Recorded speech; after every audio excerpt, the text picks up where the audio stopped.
It is just a huge honor for me today to be podcast interviewing Dr. Sonia Hariri. She's the CEO of Dentalvil.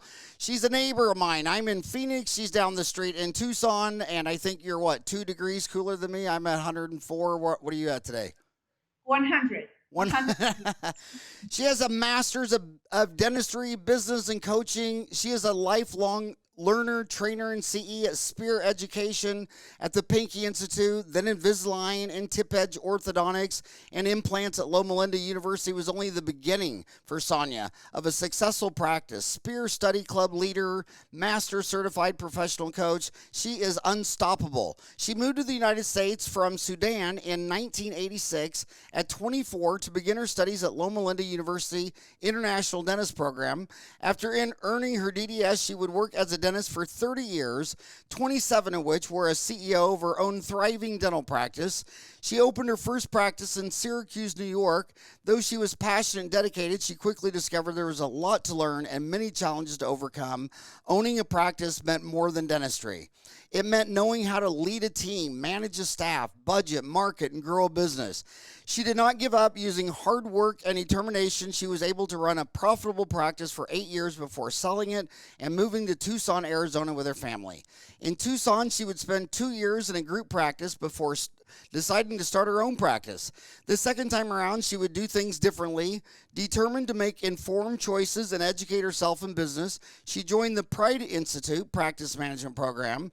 The Pride Institute, known for their rigorous training, ensured she understood how to own and operate a flourishing dental practice. She hired a consultant who would introduce her to coaching and found that business ownership could be simpler and more gratifying than she ever imagined. In the 18 years of owning her second practice, she shifted from 8 PPO insurances to a Delta Premier only practice, which she enjoyed for 10 years. By maximizing her strengths and capabilities through her training and coaching, she would work 3 days per week while maintaining a thriving practice.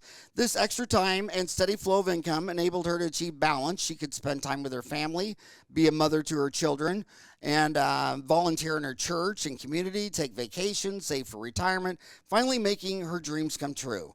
Today, her sole focus is Dentalvil, created to help dentists who wish to be more successful, profitable, and flourish in their practice.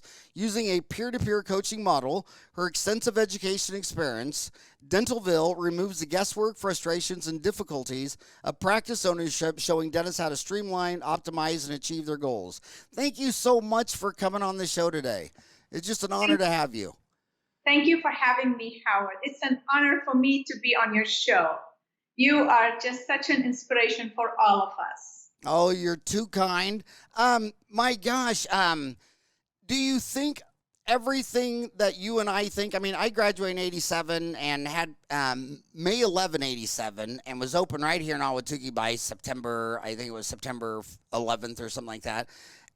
But do you think it's really different for the COVID class of 2020 that just graduated at AT Still and Midwestern right here in Arizona?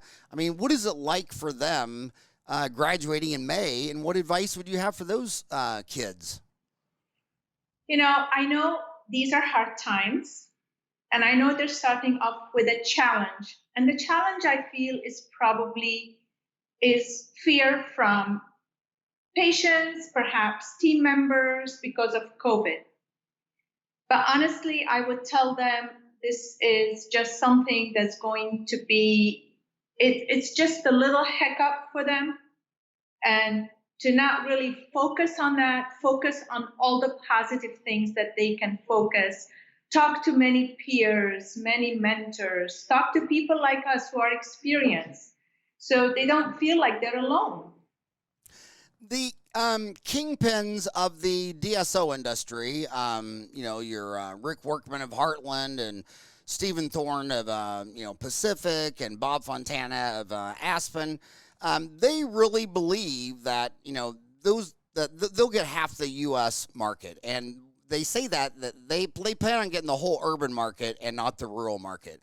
Do you believe that? Do you believe with the graduates now, when they've been out of school 30 years like me and you, that half of all the dentists will be working for big box dentistry? I sure don't believe it, Howard, and I sure hope that this does not happen. because, I feel like as dentists, we invest so much time, money, and if they went to dental school during the time that you and I went, it would also include tears, right?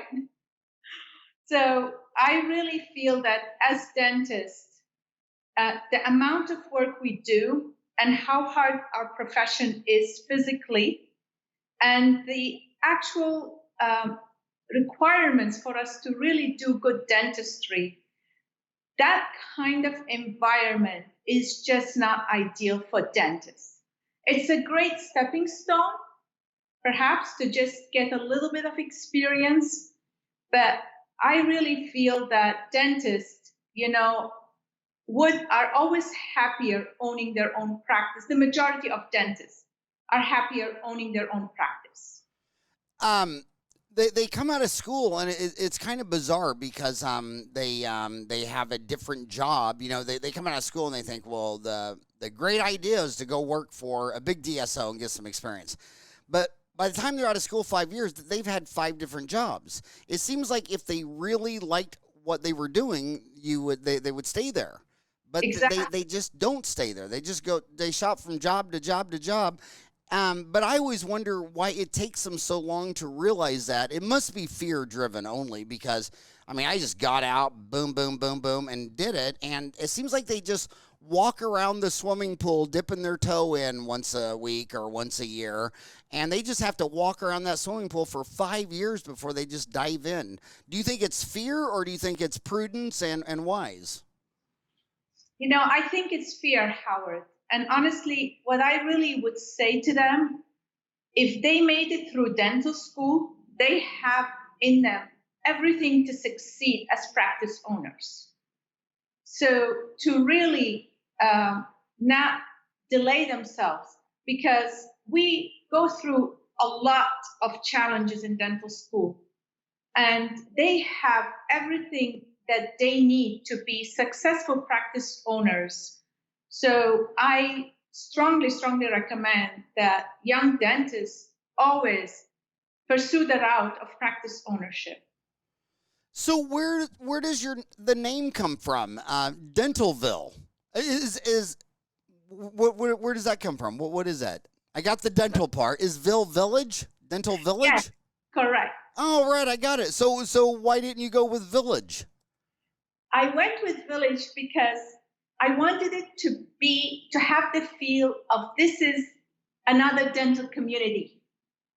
It's a place for dentists to come and learn. And also, the Vil has a meaning, and my slogan is vision, inspiration, and leadership. And that's what I want to focus on now with dentists, help them in their practices with practice management and leadership. So that's where I put all this together and decided to name it Dentalvil.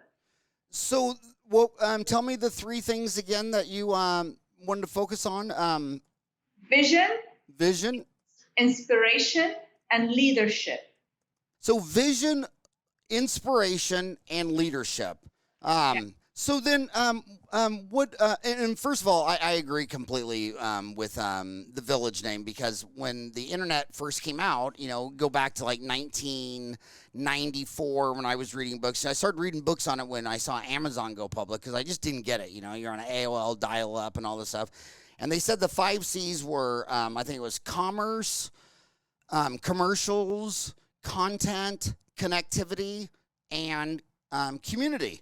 And I looked at the first one, commerce, and that was exactly why I didn't want to sell commerce. In fact, to this day, Amazon doesn't, most dentists they're still buying through a distributor to have a relationship with Benco, Burkhardt, whoever. If I thought clear back then that, well, if I bought all this online, I would lose my only connection to the outside world because, even though she has 60,000 SKUs and doesn't understand most of them, she can sure tell me, like it was endophile, I'd say, well, which endodontist uses which, and she would know. So I never sold the commerce, the commercials, content, but I think it was community. I think we have a very hard job, and I remember coming home all the time and you'd be beat up, and everyone that loves you, like if I said something to my mom, she'd say a prayer. If I said something to my dad, she'd go, well, tomorrow I'll offer up everybody wanted to pray for me. It's like, I didn't want a prayer. I wanted to know, should I retreat this? Should I, what should I do? And I just so wanted a community. And it's so cool now. We have all these digital tools where you can make a great community so much easier than back in the 80s. Definitely, definitely. And I mean, you have really done so much for our dental community with Dental Town. That's just been such a wonderful gift that you have given us. And now you're inspiring us to do the same thing. Well, I hope all I was a warm up for Dental Village. Dental Town was just a warm up, and then your son George, hopefully he'll make Dental Metropolis, and then there'll be Dental Galaxy. So what is the vision? Because the vision is kind of strange. When it comes to insurance, people, you said you dropped all your PPOs, used to Delta Premier. Well, I was at the Delta Premier meeting last week, and I listened to these dentists telling Alan that they charged $1,000 for a crown or whatever, and they had to write off this much and blah blah blah blah, and they were upset about the write-offs. And I'm just sitting here just like, this is so bizarre. I bought my iPhone with $1,000 cash. Everybody buys everything direct. Why are you entitled to your fee over Alan's fee? Why don't you just give your fee to the patient and go direct? And then you look at the macroeconomic data.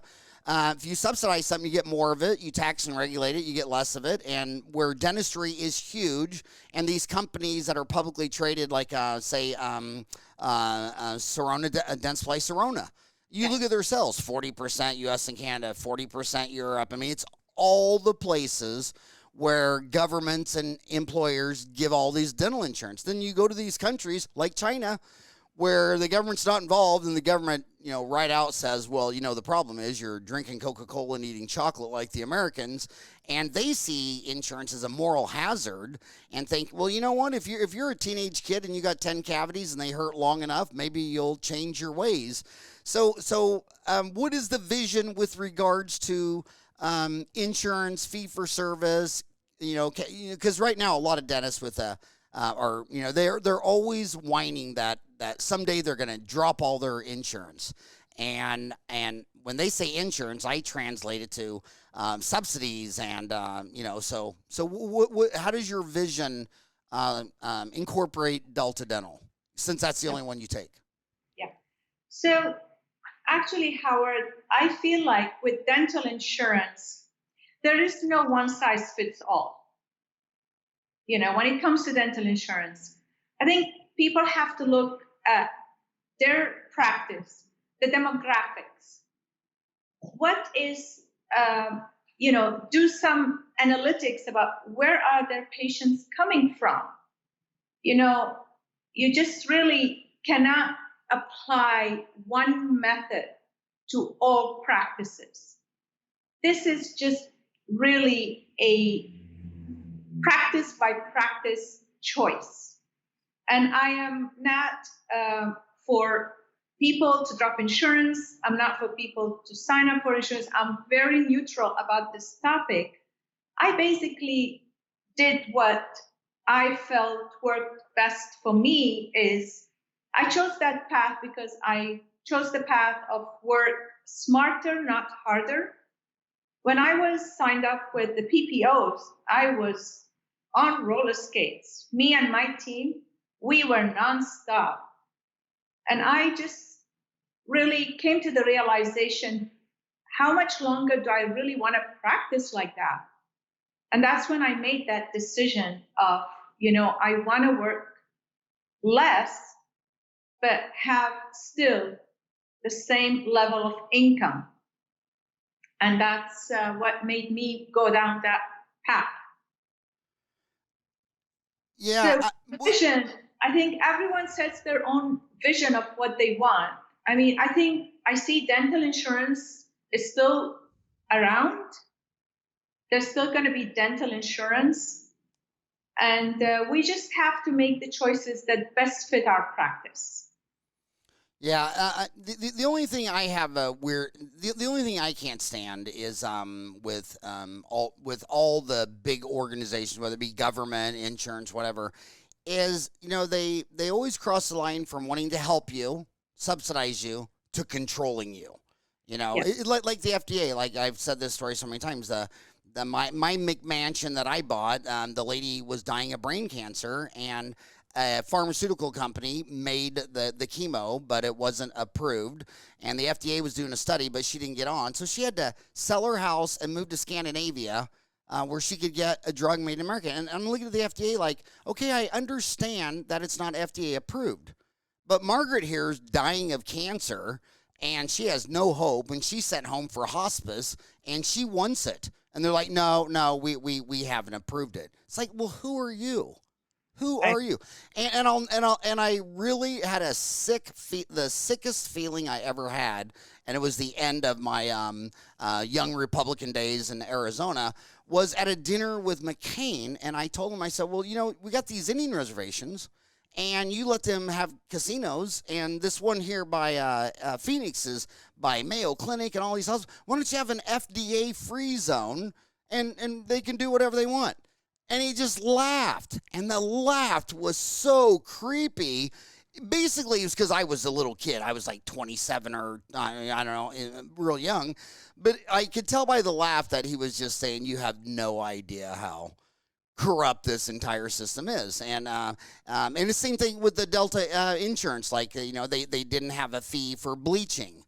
But they said, they wanted to control the rate of fees. They didn't even subsidize. It's like, are you here to help? And the same thing with like they would say the composite fee or whatever. Say you wanted to apply that to like a CERAC inlay, onlay, whatever. You're just gonna bill it as that and apply it. No. It's controlling. It's like non-dentist controlling you, and I think that's what upsets all the people. But I want to go somewhere else with this conversation. I've always noticed that really, really smart people in the United States, they're almost never born here. I mean, they always come here, and I think it's because they get to compare and contrast. I'll never forget to have a conversation with an endodontist, Bambidura Oguntebi, from Lagos, Nigeria, and I just asked him in school, I said, why are you so damn smarter than everyone else? And he said, well, if you're in the United States, you drink the endo Kool-Aid from the United States. If you're in Europe, it's whatever the Germans are doing. You're in Asia, it's whatever the Japanese are doing. But in Nigeria, we didn't have a Kool-Aid. We were just taught a triangle. Well, the Americans do this, the Germans do this, the Japanese do this. What do you think? And they'd have to actually think. And then business people, one of the biggest companies out here, Insight. I asked Eric and Tim Crown the same question. I said, you're from Iowa. I'm from Kansas. How did you get so smart? And he said the same thing. We were Army brats. Every 3 years, we moved to a different country. And me and my brother are like, well, everything, they got the same people, land, water, food. Everything's the same, but the outcome and economics is so different. So so I have a huge feeling that you were born and raised till 24 in Sudan, right there between Egypt and Ethiopia. I've been over there many times. And then you come to the United States. Do you think it was seeing the whole world that made you think more clearly? It was definitely appreciating what America had to offer. When you come from a third world country like Sudan that has very little to offer, you really appreciate the opportunity that America is giving you. And you really look at that opportunity as something that I came here and I have this opportunity. Now I really want to work hard and be accomplished because I am in this great country that's offering me great opportunities. So you really do compare where you came from, what you had, and what America offers. And Sudan and Arizona have about the same population as 6 million and about the same desert. I mean, does Tucson and Phoenix look like Sudan? So the vegetation is very similar. In Khartoum, we didn't have the mountains, but the west side of Sudan has a lot of mountains. The monsoon season is the same. The weather is very similar. So that's what I love about Arizona. It reminds me a lot of my childhood in terms of climate, in terms of vegetation, and I really like that. So, share us your dental journey then. I mean, you come over at 24. Sorry to ask illiterate questions, but I mean, did you already, did they teach you English in Sudan? Were you already fluent in English, or did you come here and have to cross that hurdle first? Yeah. So my parents sent us to Catholic schools, and so they were private. And in Catholic schools, they taught us everything in English. But in the public schools, everything is taught in Arabic.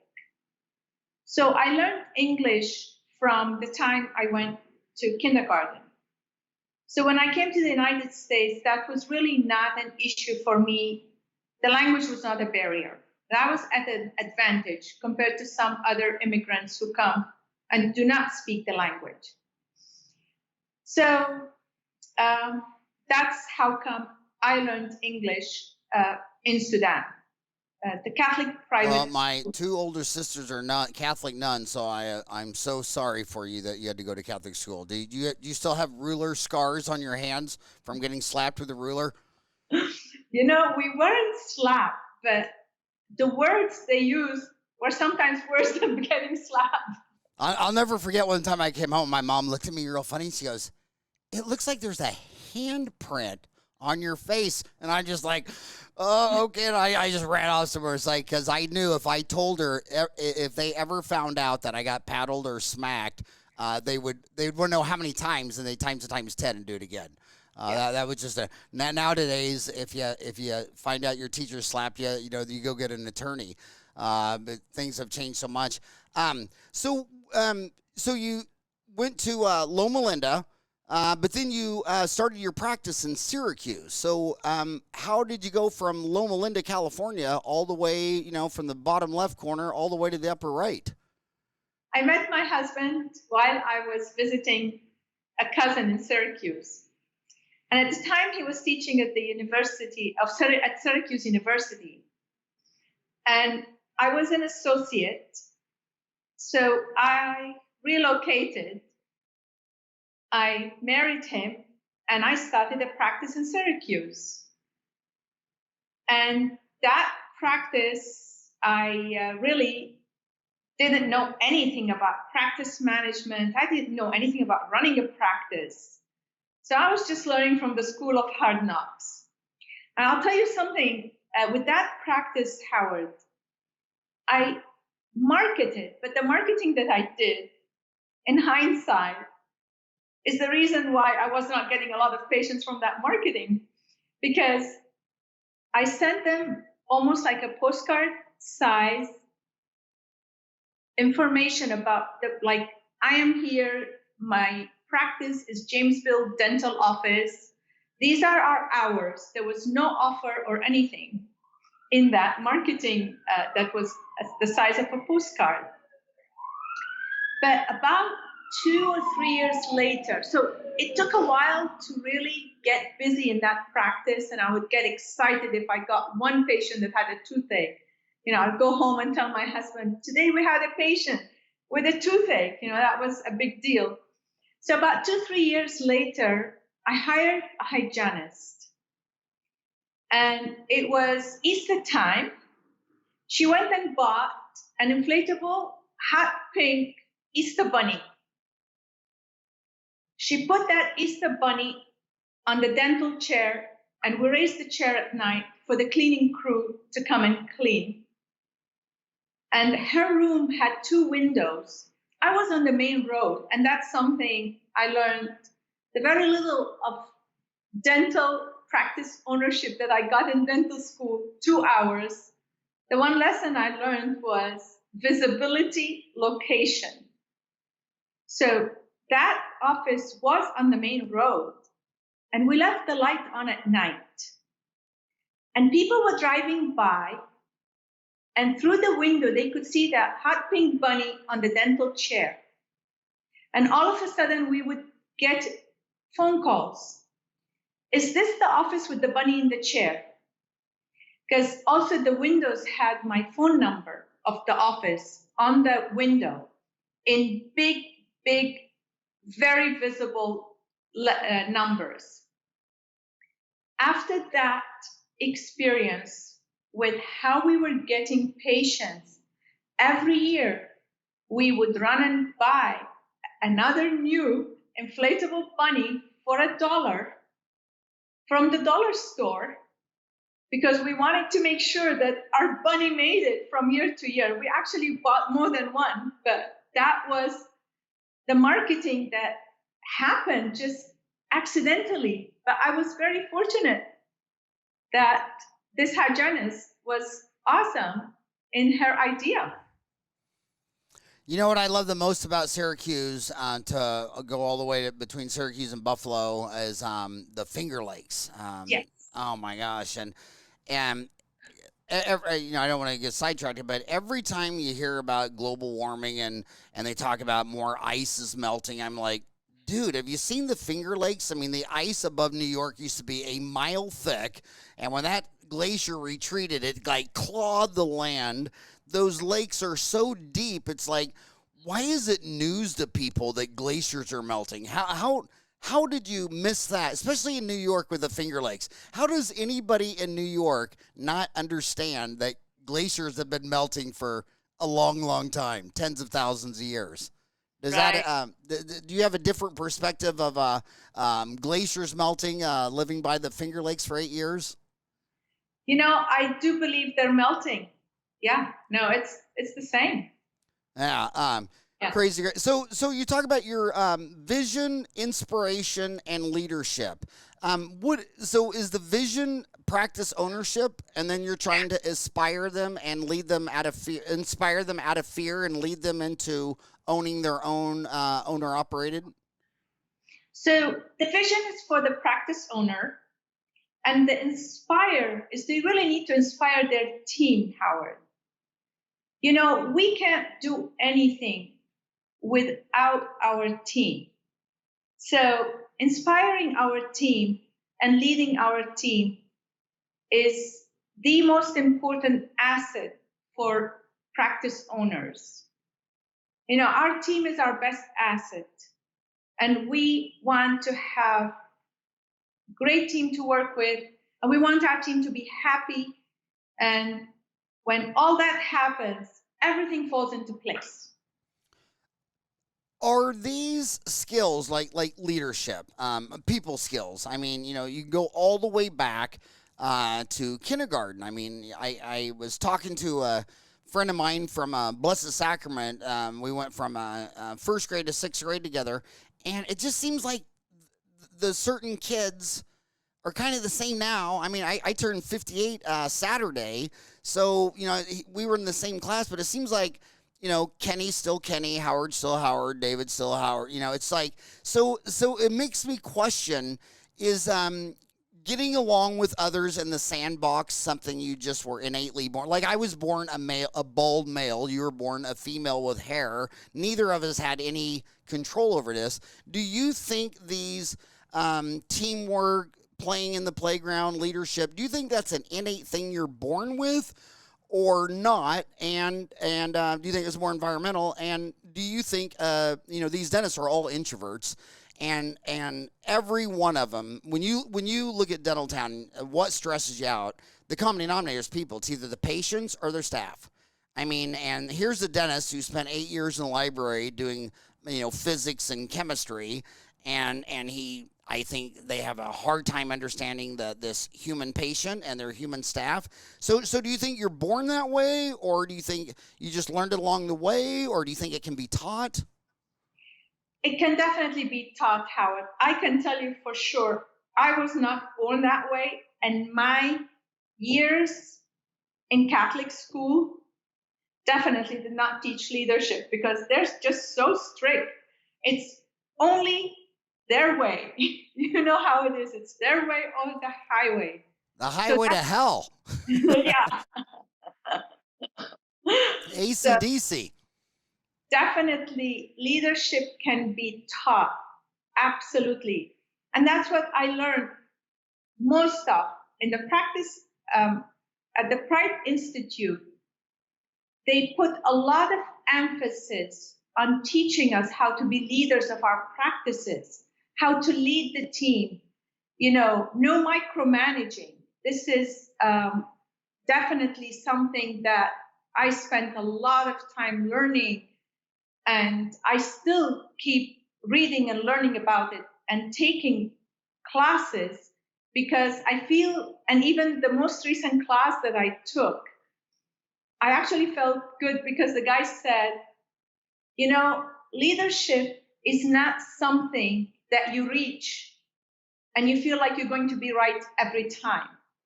And that's absolutely correct. As a leader, you're still going to make mistakes, but having the tools of how to lead and being able to really handle these challenges.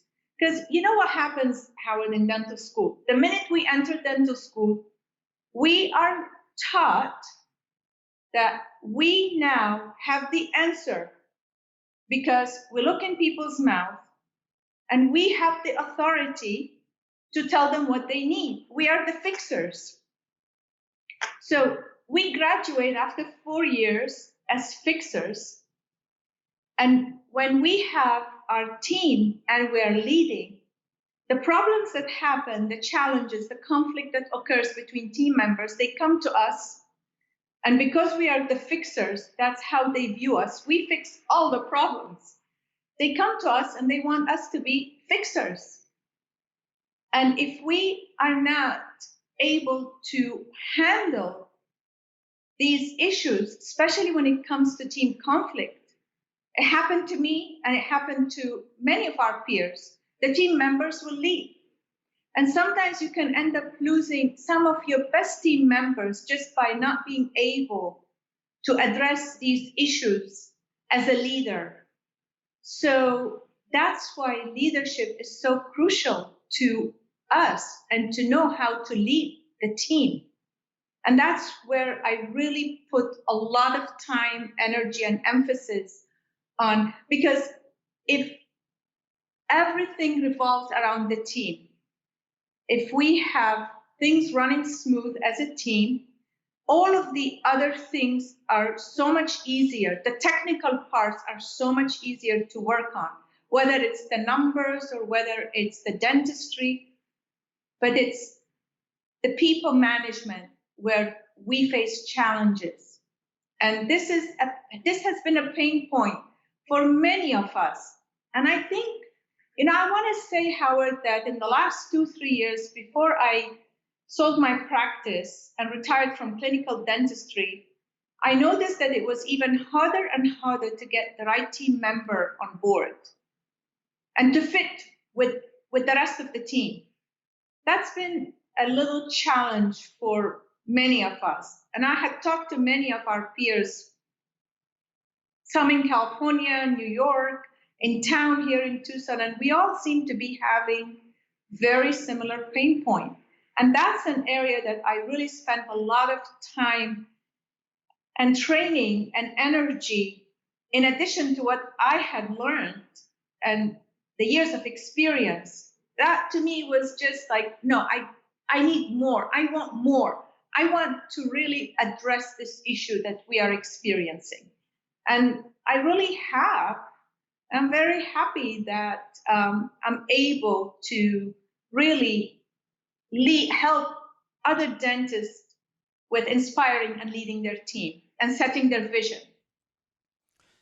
You mentioned the Pride Institute, and that's a name. I mean, he passed away this month, August 13th, 2004. That was 16 years ago. How did Jim Pride's legacy affect you? Very much so, Howard. So I listened to a lot of Jim Pride's tapes. And really, what Jim Pride emphasized was staying positive. Being positive was crucial to our success. And this is true. When we face difficulties, challenges, We need to turn them into opportunities. These problems and challenges, we need to really look and see how can we turn this into a positive meaning? What can we learn from this? And what can we learn and how can we make it positive? So that's how Jim Pride really inspired me. What he has also done for our profession, realizing and recognizing the need for what we don't learn in dental school, practice management. We don't know anything. I mean, I can tell you in my Syracuse practice, I was just doing things through the school of hard knocks, just learning as I stumble and fall and pick up myself and just keep going. And it was taboo. Let's not forget it was taboo. I mean, go back to the Catholic deal. I'm still waiting for my dad to give me that father-son speech about the birds and the bees. None of my male Catholic friends ever got that lecture. But you talk about money and healthcare. In the 80s, it was considered gross and taboo. And I remember in my lectures going back in the early 90s, if I ever called a patient a customer or a consumer, I was going to get a letter, you know what I mean? And, it was just crazy. It's like, really, you can't call a patient, which was named after, hey, please be patient in the waiting room because I don't have my crap together and I'm running behind and I don't know anything about scheduling or teamwork, so just give me a break because I'm important and you're not. I mean, it was so it was a very taboo subject, just like, Even marketing, we were so restricted with how we could market our practices. At that time. And your city's the one who broke it. It was what was that law firm? It was out of Tucson. I think it was 1973. A law firm out of Tucson did advertisement, and the Arizona board said you can't, and it went all the way to Supreme Court. And these two lawyers from Tucson argued that it was free speech, and indeed it was. And so it was Tucson. So you're sitting at the birthplace of professional advertising. And so the lawyers started doing it in 73. But I know when I got to school in 87, I took a full page out in the yellow pages. It was only like 3 or 4. It was just a cash cow. I mean, it was like $1,000 a month. And it'd be 10 to 15 new patients. And, of course, by a decade later, there were so many full-page ads that, it just didn't even work, and then digital took over and whatever. But, my gosh, the old dentists at the meetings would say, well, if you had cancer, would you pick an oncologist out of the yellow pages? I mean, it was very weird. I always wonder, what are those weird taboos that we still believe at our generation that my 4 boys and your George is thinking that's got to go. I always wonder what taboos will be slaughtered next. Yeah, I agree with you. I haven't thought about that one. Well, I plan on podcasting Charday on the sweetest taboo, and maybe she can educate me on what she was talking about. I'll have to look into that. So what would you? How do you help them lead their staff? And the other problem is these young kids that are buying the practice. So again, on Dental Town classified ads for 20 years, there was always about 5,000 ads looking for an associate with 1,000 old guys selling. Now it's 2,000 selling. So the selling doubled, and all the practice brokers are, you have to leave them a message. They're so swamped. And the 5,000 jobs have reduced to 1,000, and it's only DSOs. And so when they do buy a practice, usually they're going to be, 27, 28, and they go in there and buy this practice, and they're the youngest person in the practice. And they got a bunch of 40, 50-year-old, 60-year-old people saying, well, that's not the way old Dr. Good did it for 1,000 years. And so how do you coach leadership, especially when you're young and you're trying to lead older people? Yeah. So that's why, Howard, I did the DISC and 12 Driving Forces certification, because with DISC, we learn about how people do things.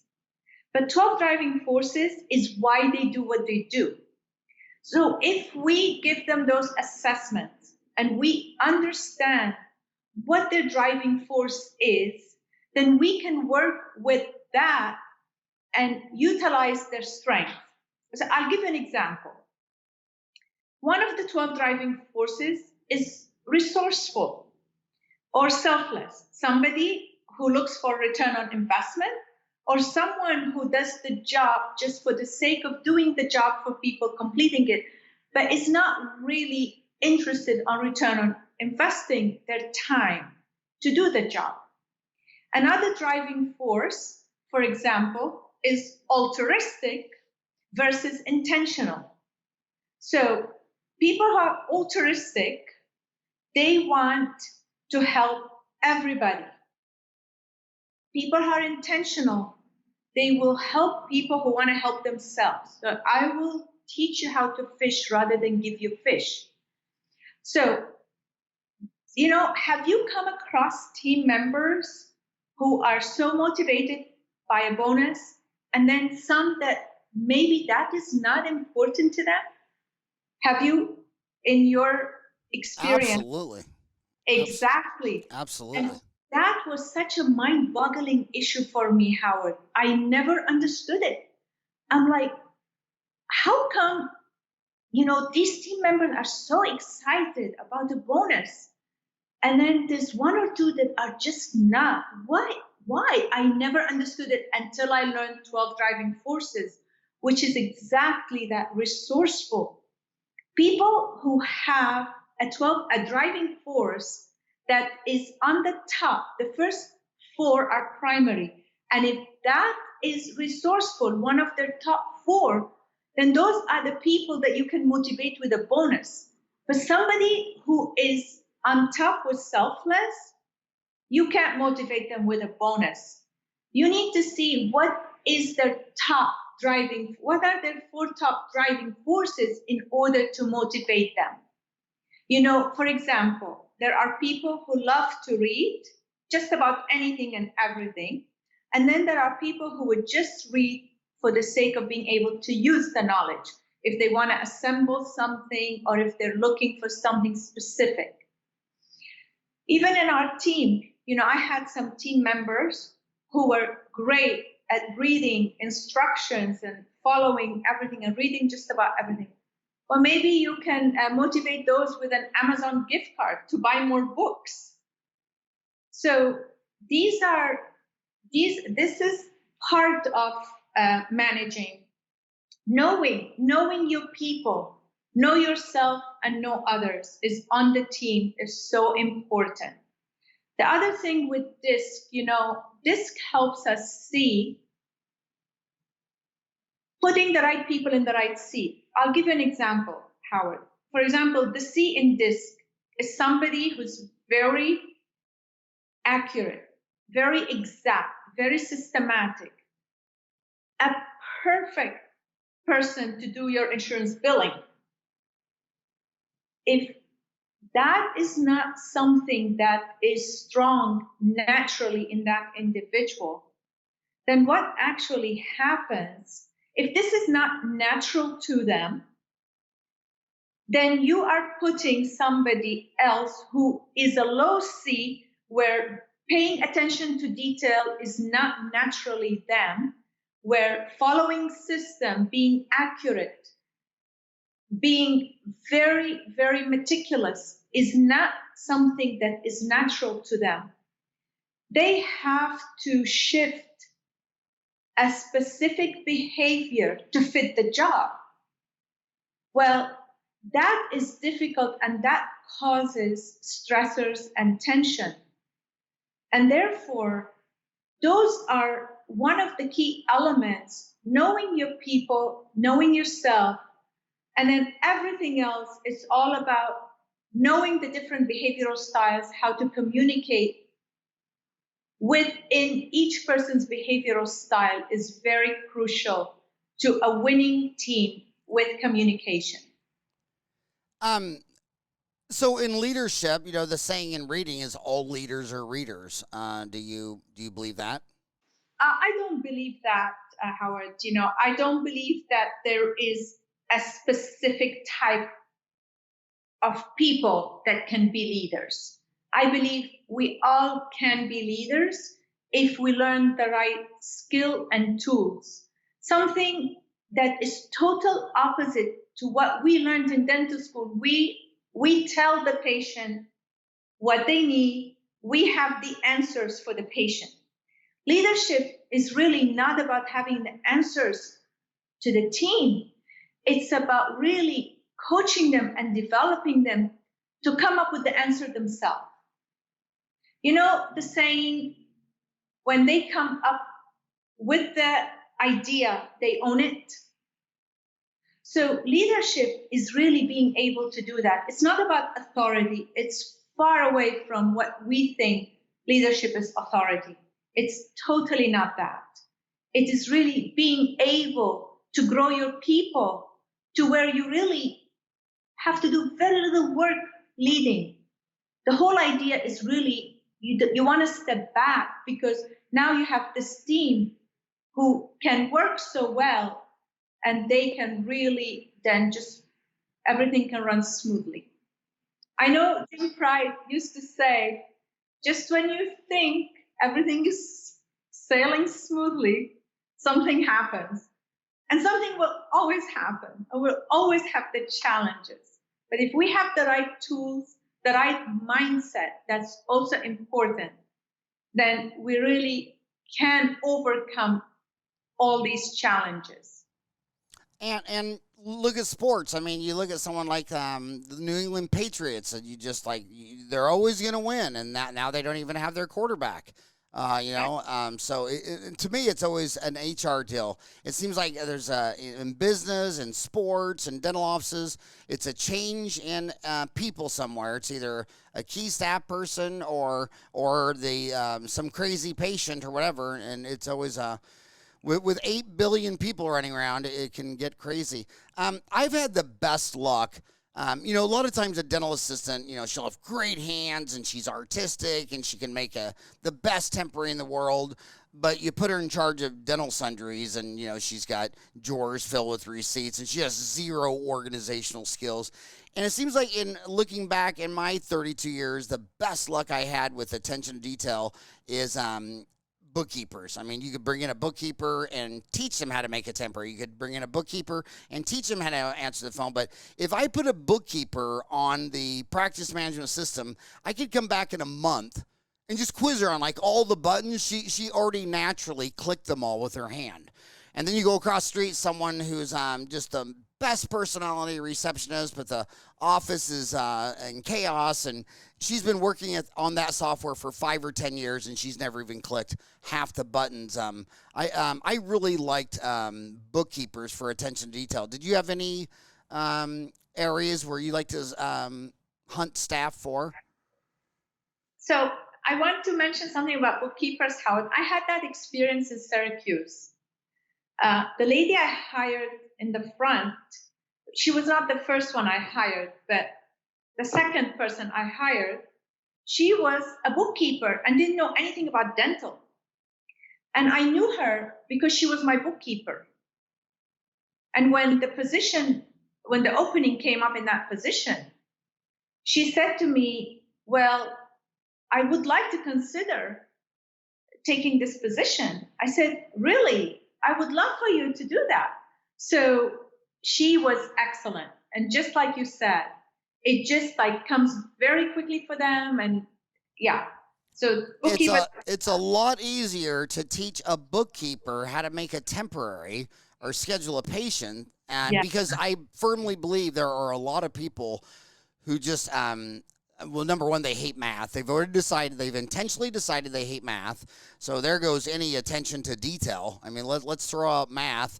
Applied math is physics, so we'll have to skip physics, chemistry, biology, dentistry, business, once you decide that you're not going to learn math, I mean, I don't know what you have to, I guess you have to go be another species or something, but crazy stuff. When it comes to reading for me, though, I don't know why, but my entire life, I just cannot read fiction. I just, like, what a waste of time. I mean, I have so much to learn, and I see these people, and I'm not knocking them because I I spend so much stupid wasting time on NFL, UFC. I have my genres, but reading a fiction book to me is the most insane thing. I mean, this dentist one time told me read through the whole Lord of the Rings or something. Yeah, I just associate reading with learning and knowledge, not for fun, and that's why I never bothered me flying around to 50 countries over all those long flights. People always say, "Oh my God, you have a 15-hour flight. What are you gonna do? Did you get a sleeping pill?" And I'm like, "A sleeping pill, dude? I'm gonna be uninterrupted. No four kids saying, 'Dad, Dad, Dad.'" And I tell the flight attendant, just keep my black coffee filled. And then from takeoff to landing, 15 hours, you could read an 800-page textbook uninterrupted. So putting in a movie seemed like a big waste of time too. So you've had two practices, and the first one was 8 years. That's a long time. So what did you figure out in 8 years of your life, which was longer than it took you to be a dentist, that you decided that your next practice was going to be different? So in the second practice, I realized what I wanted to do the same, and that was be on the main street, have good visibility, just like the first practice, because that's very crucial. People need to see the sign. So I followed that rule. But in the second practice, I knew I had to do things differently because I was also doing another startup. And the first startup took me 2 to 3 years before I really started to feel that, wow, this is really now starting to look like it's worth it. So in the second practice, I actually went very aggressive on the marketing. I actually hired Chris Ad. I don't know if you've heard of them. Chris who? Chris Ad. Oh, Chris Ad. Sure, they were the original value pack. Yes. Yeah, that guy made a fortune. That was I think John Christensen is really smart, and he came down to Tucson. He visited me and saw where the practice location was. And I used his company. And Howard, I will tell you that from the first month, I took money home in that Tucson practice. Just the aggressive marketing, I really took money home and never was under or negative with that Tucson practice. So that was something I learned, that the first time I did not do aggressive marketing, but also the times were different. We didn't have the flexibility to market as much as we had in 2001. The other thing I realized was I was just managing in the dark. I was doing things through the School of Hard Knocks. And I also wanted to brush up on my clinical skills. That was something I definitely, in my first practice, I had my 2 kids. I was a little bit busy being the practice owner, a mom of little kids. But in the Tucson practice, I decided now I want to go brush up on clinical skills. So I started going to the Pankey Institute. And through Pankey, I met my mentor, Doug McMaster, and he recommended that I go to the Pride Institute for Practice Management. And that was something I really felt I needed. I needed to learn how to manage. I needed to learn how to lead the team. I needed to learn how to understand the practice numbers. In Syracuse, I knew one thing. I better not bounce a check. That's how I managed money. But in Tucson, going to the Pride Institute, I learned everything I needed to know about preparing an annual plan, about how to, what to know about the key indicators, that really are key practice indicators. So all of these things I learned through the Pride Institute. And that's something I said, I am going to do this differently this time. I'm going to go learn. I'm going to get coached, because definitely, even with learning, we get so busy every day with those tiny things, whether it's a team-related issue or a patient-related issue or something else. Sometimes we just really do not have that focus. It's very easy to get pulled away from the focus.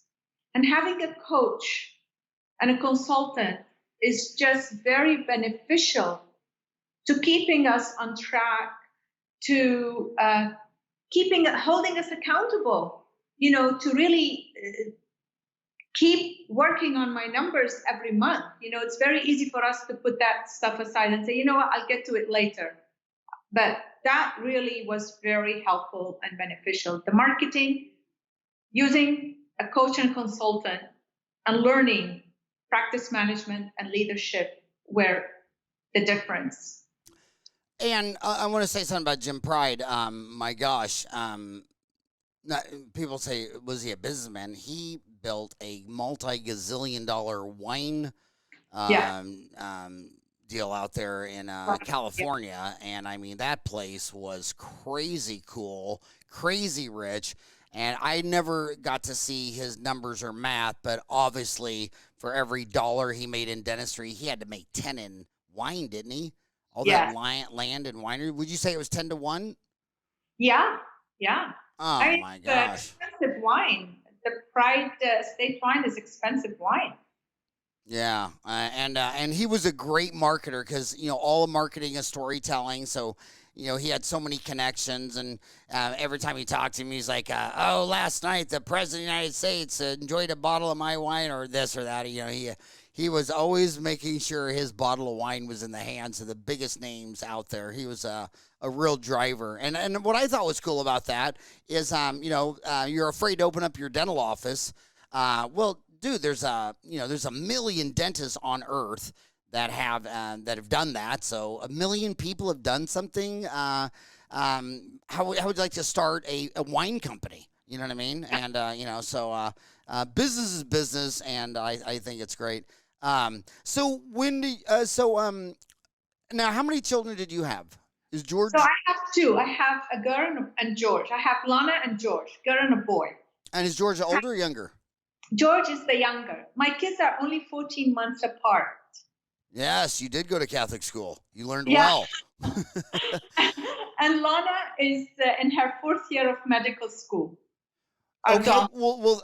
What I was going to ask there is, I hate to always ask this to a woman, but facts are facts, and about 2/3 of the major DSOs that report the breakout of gender of their employees, I mean, it's pretty obvious that 2/3 of their employees are women dentists.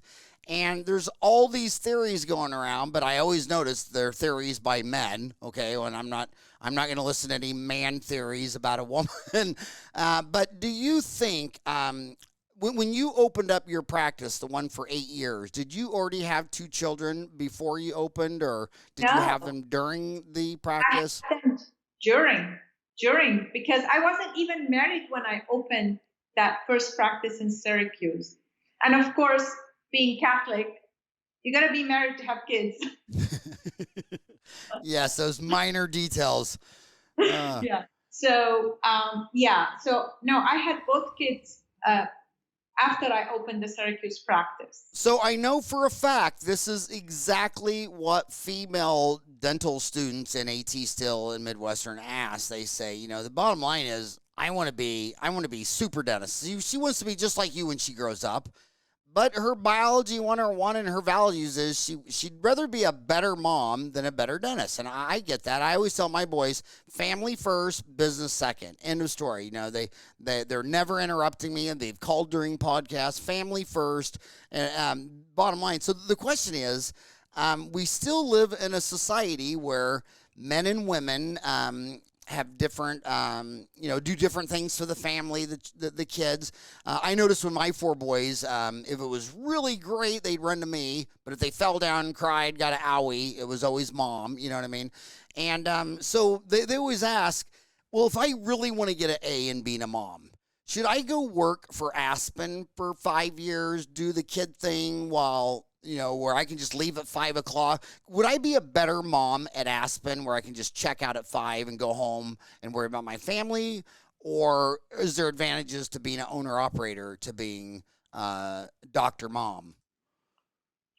Definitely there are advantages because they get started on their practice sooner.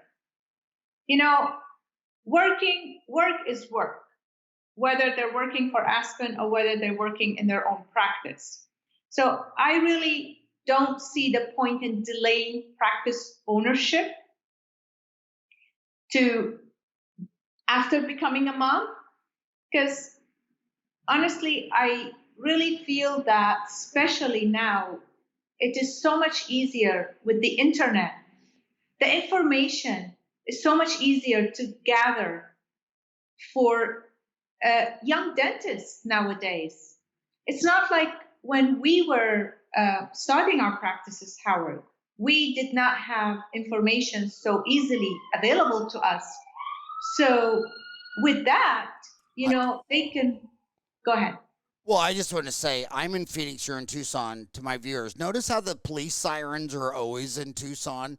That's a rough neighborhood down there. That's why I moved to Phoenix. I didn't want to live there with all the sirens and the criminals. But continue. I just hope there's not going to be a shootout or anything. Yeah, no, we're close to Tucson Medical Center, and is that what it is? Okay. Yeah. Okay. Yeah. So I really don't see any advantage in waiting. I don't see advantage in waiting before you own a practice. There is always ways, to make it happen, especially with being able to do exactly what Aspen is doing. If you really need extra help in your practice to be with your kids more, then hire a dentist to work for you part-time or even full-time in your practice. So there are ways to make it happen. I mean, that's what I did in 2008. I went down to 3 days and I had a dentist work part-time for me 1 day a week.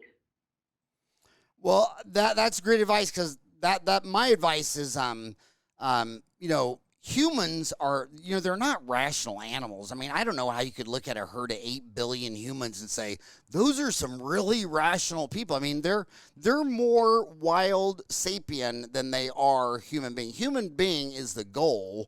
But my gosh, I mean, you were born in Africa. The pyramids were only 5,000 years ago. We're not very long into this. I mean, it might be a couple 100,000 years of 50,000 years ago. They say they look pretty much like us, but the pyramids were only 5,000 years. They're still wild animals. But what I always tell them is, if you really try to analytically decide the best time to open up to have your children, or to start your own practice, and you're really rational, then you're never going to have a child or start your own business, because it's a very irrational decision, which is cool for sapiens because they're very rational beings. But I always tell them the best time to have, if you're going to have kids, if you've already decided, I want 3 kids and have my own practice, well, have the 3 kids 9 months and an hour apart. Just knock them out and open up your practice, and you're going to be thrown in a swimming pool. You're not going to drown.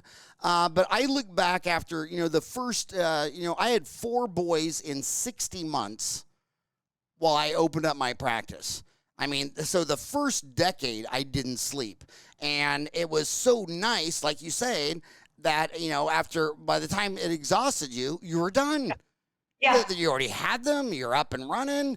But if I would have sat there for 10 years and knew what the hell I was going to go through, having Eric, Greg, Ryan, and Zach while starting a dental office, well, no logical person in the world would say, well, that's a good idea. So that's what you're saying. It's just, there's no time like now. Quit living in fear, dive in the deep end, head first. But my follow-up to that is what I've never understood is these dentists, they'll come out with $400,000 student loans.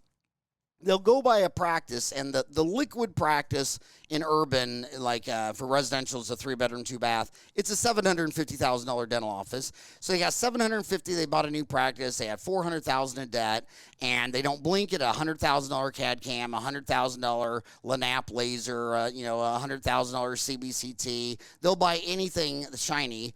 But then I've always told them the number one return on investment is a consultant. It's Yeah. number one. And Yeah. everybody I know that does $1 million, $2 million, $3 million, $4 million, did the whole American dream. You say, did you ever use a consultant? Well, they used half a dozen consultants. I mean, they always use those.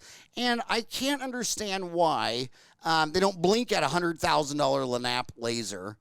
Yeah. But they don't want to do. They don't want to do pay for consultants because they think they're so smart. So do they have a humility problem, or they just think they can learn it all on the internet, or what? Why would they always step over the number one ROI to pick up some trinket that's going to be a clothes hanger, in no time at all? I mean, how many CAD cams do you know? How many Cerac CAD cams do you know in Tucson that are just in the corner? Yeah. Yeah. No, totally agreed, Howard. I agree with you. Dentists need to see the value of coaching, consulting in their practice. When I called the Pride Institute to find out how much it was going to cost me, it's a 2-year training, and that was 2002, Howard. They told me $25,000 a year. I said, I don't have that kind of money to give you. I can't afford you. What they told me was, you will not need to worry about affording us, because after the first month or two, you are going to make much more than you are making now, that you are going to pay us and you're actually going to take extra money home. And that was an accurate statement. And that's what I will tell young dentists today. If somebody came to you and said, look, give me $2,000 a month, but for that $2,000, you're actually going to get $6,000 to $10,000 more, would you do it? Yes. That's really what it boils down to. Because the efficiency that comes with helping them becoming more productive, more efficient, lining things up correctly, and even helping them see certain things such as expenses that may not be necessary at this time, all just adds up to, it's not one thing that will make them make more money. It's a holistic picture. You have to view it from all angles. And that's what I really would tell them. I would say, you know what? Don't believe somebody if they say, if you just change this, you're going to do that. I just think everything is holistic, and your practice needs to be viewed as a whole. It's just like looking in the mouth. Are we treating only a single tooth, or do we look at this mouth as a mouth that functions together? So you went to Pride in 2002, and Jim Pride passed away in 2004. Yes. And then it was sold to right up the street here in Scottsdale, Yeah. Spear. And now MT has just retired. Yeah. And he's gone in July. So there's no more Pride in the Pride Institute. There's no more NTIAs in the Scottsdale Institute. It'd be interesting to see how they reinvent themselves and all that kind of stuff. So your son George followed mom into dentistry, and your daughter went into medicine. Strategically, what do you nobody knows the future. What do you think George's 30-year outlook in dentistry will be compared to your daughter who's in medicine? Because they're separate. They're separate as far as reimbursement, Medicaid, government, regulation. Who do you think had a better long-term plan or a better idea? I mean, hopefully they're both doing what they love, so that's secondary. Yeah. So secondary to what their passion is, what they want to do, who do you think will have more economic headwind and than the other? So I think, Howard, this question is really very individual for each person. There are physicians that are definitely doing extremely well and looked at being a physician as a business and utilize a business model and have many physicians work for them. And then there are dentists who are doing extremely well with business, and they're entrepreneurs. So George, my son, is a gifted entrepreneur. He must have been born to be an entrepreneur. He just loves business. He loves the business end of even being the dentist. He does everything with the mindset of business. My daughter is very smart too, and I am sure she's going to do extremely well. But I don't feel like I can really say where each one will end up 30 years from now. I feel that they will both do extremely well. And George is the older one, you said? George is the younger one, and George he's is the only younger one? 14 months younger. 14 months. And what's the girl's first name? Lana. Lona? Lana. Lana. And what is she? What type of medicine does she want to go into? So her passion is emergency room, emergency medicine. Wow. Yeah. And which one gave you the two grandkids, George or Lana? George. George did. Nice, nice. So is Lana going to catch up someday? That's the hope. Oh my gosh. I can't believe we went over an hour. I could go on and on, but I still got to ask a couple questions. When you, so you sold your practice, right? Yes. And the new person I notice is also a female. And I've been saying since '87 that, people, you're selling the invisible. Well, they trust women more than men. All the research shows they trust women more than men. I mean, if you go on a car lot and a man tells you that's the best price I can do, you do not believe him. But if a woman told you that, you do. I mean, everything is, if you're afraid of getting hurt, well, I would think Sarah and Sonia would hurt me less than Howard and George. I mean, it just looks like we've seen OBGYN go from all males when we were little to all females. I see that shift in pediatric dentistry. Every residency I've seen, when I see the whole class, it'll be like 5 girls and 1 guy. Do you think, would you, I've been advising that since the first woman dentist I told that was Teresa Murphy in like 87 or 88. I said, she was getting an associate. And I said, well, gosh, stay with women. I mean, what a marketing image. Marketing is all storytelling, and they're all afraid of the dentist. Do you think women have a better marketing advantage? I believe so, Howard. And you know what they say? The person who picks the dentist is the female in the house. And that's where we really have an advantage, being female dentist. The wife typically, or the mom, because either they start off by bringing the kids, or they may come to you just because you're a female. So I do think that we do have an advantage in that sense, being women. We do tend to attract the family because it all starts with the female in the house making the choice. I agree. And then I want to ask you the last one, Elise. This might be considered politically incorrect or whatever, but the thing, I got my MBA at ASU, and I love economics. And Milton Friedman, God dang, just love that guy. And what's really cool is, when I was studying him in 1980, there was no internet, there was no video. It was just books like Free to Choose, things like that. But now I'm old, and people have found all these video speeches he's given, and they put them on the internet and all this stuff. But the weirdest thing is that if you ask anybody, and I'm asking you this because you're an immigrant from Sudan, you ask anybody, well, what made America? What made America? Why was it such a standout compared to all the other countries around the world? And it was 500 years of immigration of people like me from the potato famine. Do you know how many potatoes it takes to kill an Irishman? No. None.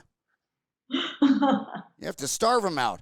And so, so it was the Irish, you from, I mean, all these people migrated here from all over the world and made what America was.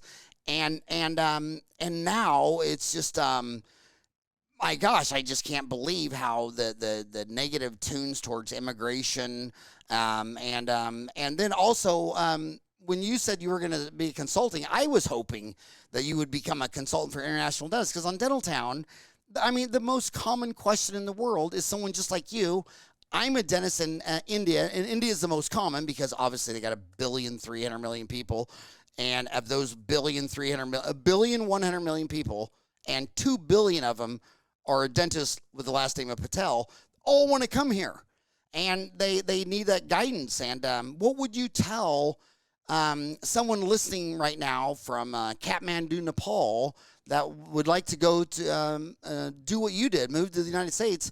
What does that journey look like, and where could they go for help? And do you consult international people that want to come here? Absolutely. Absolutely. That is something I could certainly help foreign dentists with.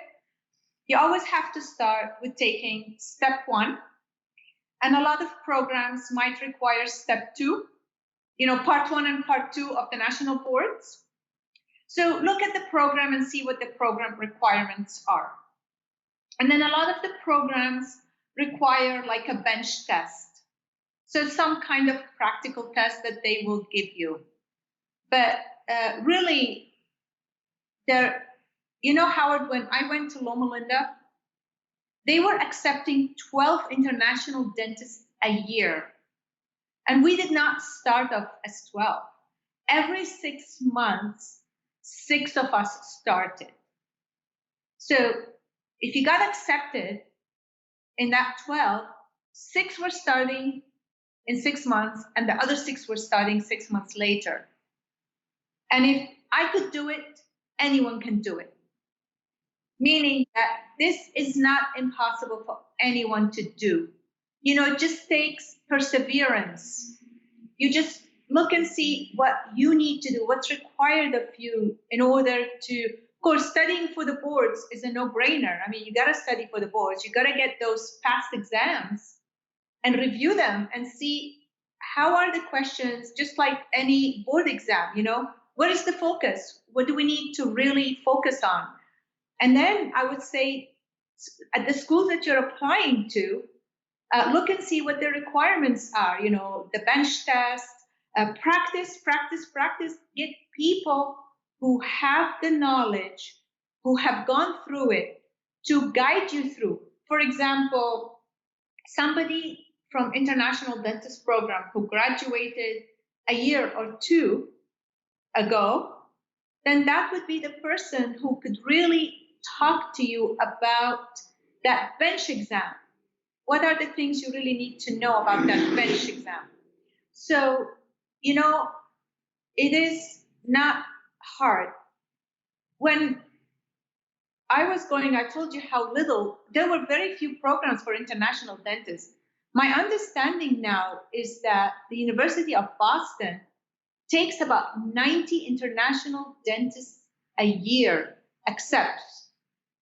So the amount of programs and how many foreign dentists they are now taking is just unbelievable compared to when I was here in 1986 applying. And to show you, I want to show you the flip side of that, just in final thoughts, is that when I got here in 87, well, first of all, let me do the setup on it. How many dental schools around the world from countries like that are far superior to ours in technology, like Germany makes a Mercedes-Benz, we make a Chrysler. Japan makes Honda, Toyota, Lexus, we make a Chevy. Do we accept any of their degrees from Japan and Germany? We don't. No. So see, that's what I'm telling dentists. First of all, your whole thing is based on a sham. I mean, it's a sham where you have a union where in the 1900s, you went across 50 states, set up the state board of examiners for healthcare, and you became the judge, the jury, and the executioner. That's the only reason you make the big bucks. They had to license all the schools. In fact, when they set that up, they closed down 90% of all the schools, so they were diploma mills. They closed down schools, blah, blah, blah, blah, blah.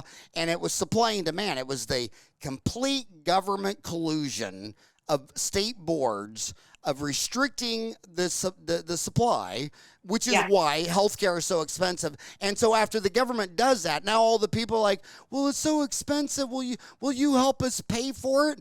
Why would you go to the people who ruined it to fix it? And then you tell the dentist, we'll deregulate it. I mean, if the Arizona State Board of Dental Examiners says, well, they didn't go to an accredited school, they didn't do all this stuff, blah, blah, so we don't approve them. Okay, they don't approve them. You can't tell them they can't do their trade that's been going on for 5,000 years. I mean, there's dental evidence that goes back 7,000 years. It's all corruption. It's all a sham. And I'm sorry for it. But what's the flip side? It is what it is. That's what it is. It just is what it is.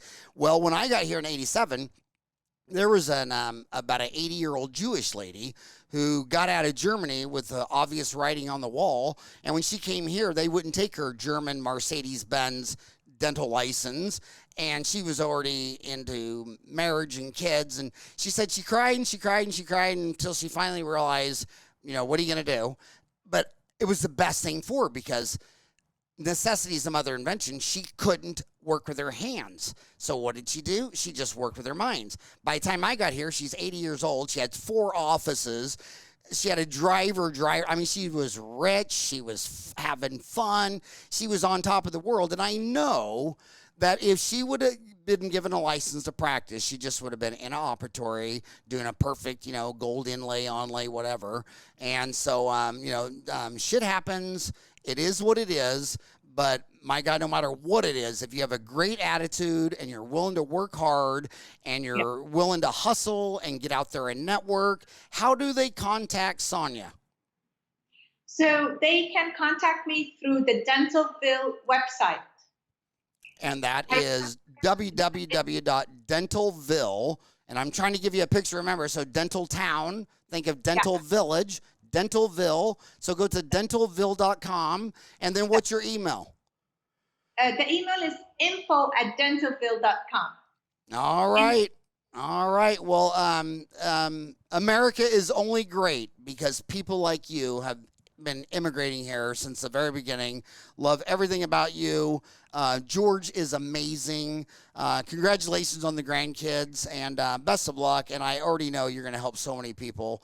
And thank you so much for working so hard to help our dental homies. Thank you for having me on the podcast, Howard. And honestly, I look at you and I get inspired. My inspiration and motivation comes by looking at people like yourself, Dr. Jim Pride, Dr. Penke, Dr. Spear. So we have dentistry is so great in that dentists are really special people. And dentists really understand dentists. And that's why we all appreciate each other and want to help each other. And the saddest thing about that is even when a dentist retires, he's still a dentist. Yes. You can close down your office and sell it, but my friend, you're still a dentist. And on that note, thank you so much for coming on the show and best of luck to Dentalvil. Thank you. Stay safe, Howard. All right. Have a great day.